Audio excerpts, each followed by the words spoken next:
Does Texas need to just win and they're in, or do they need to win and hope? Only the College Football Playoff Committee knows. The Longhorns play the first of the championship games on Saturday. Then they will watch and cross their fingers. We got Steve Merrill here from Wager Talk TV. It's right here on YouTube or wagertalk.com. Check out Steve's work on not just college football, NBA, college basketball, the NFL as well. Big 12 championship. This is the send-off for Texas. And if you listen to Big 12 Commissioner Brett Yormark, he wanted Texas Tech. He summoned the troops back in the summer to send off Texas with a regular season loss.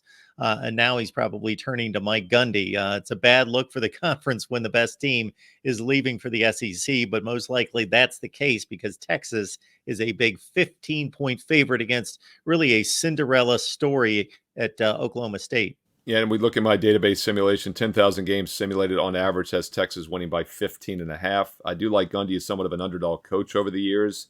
So I'd really kind of say it's a wash here as far as the point spread goes. But Texas does have motivation to run the score up because, like you said, they're on the outside looking in. So I think you could probably tack on a little bit of extra to that point spread. And if you're going to play it, the only way I would play it is to lay it. You know, the line's pretty accurate, but I think it probably should be a little bit higher due to the motivational aspect of it.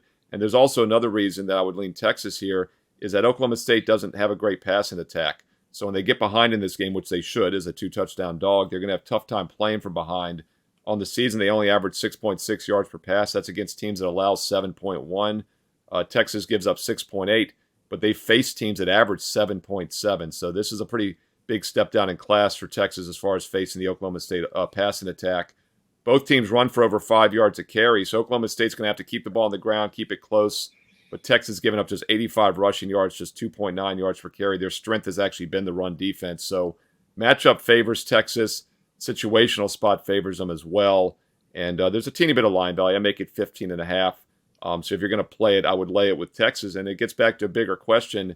If they win, are they in? Do they need Florida State to lose? Obviously, Florida State only a 2.5-point favorite against Louisville. You know, about a 45% chance they would lose that game straight up as a 2.5-point favorite. So Texas definitely has a path here.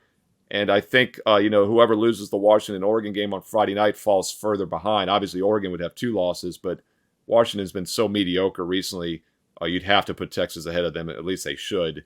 And, I think Texas has a very good spot. And then, of course, Ohio State's the team not playing this week. They're just kind of sitting there. Is there a path for them to sneak in? It's really a fascinating setup this weekend. It absolutely is. And Texas playing some pretty marginal football there for a stretch of games. Barely beat Houston, Kansas State, TCU, but they've turned it on the last couple of weeks, including a big 50-point win against Texas Tech.